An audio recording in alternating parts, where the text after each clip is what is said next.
Why do you think teamwork breaks down? Why do we end up with so many Twitter arguments? Why on earth is the rent so high? And why do you think there's so much pollution? Well, all of this stuff is pretty complicated, but here's a few ideas on why we have trouble coming together for solutions sometimes. There's something called somebody else's problem or someone else's problem. And that's an issue that gets dismissed by somebody on the grounds that they think somebody else is responsible for it, or it could be out of scope of a particular context. It's like Bart Simpson saying, "Don't look at me, I didn't do it." It's a little bit like what we call buck passing or passing the buck, where somebody's out there playing the blame game and they're in the act of handing off to another person or group their own responsibility, or me avoiding my own responsibilities.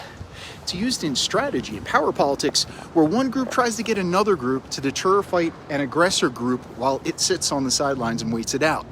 If you're Ukrainian, you probably don't like buck passing this year. Then we got stuff like groupthink. Groupthink happens in a group of people whose desire for harmony or conformity results in an irrational or dysfunctional decision-making outcome. Cohesiveness.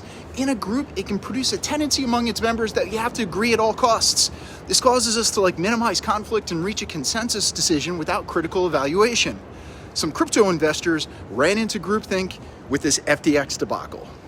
Then we've got the Abilene paradox. That's where a group of us all together decide on a course of action that's against the preferences of many or all of the individuals in that group.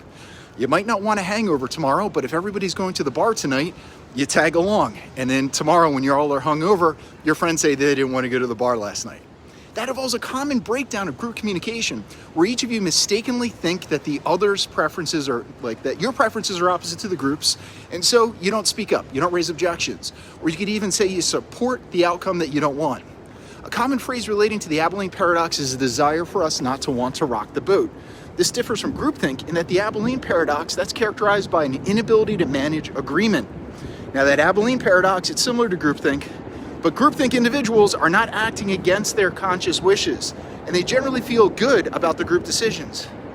Like groupthink, that Abilene paradox is used to illustrate that groups not only have problems managing disagreements, but that agreements may also be somewhat of a problem in a poorly functioning group.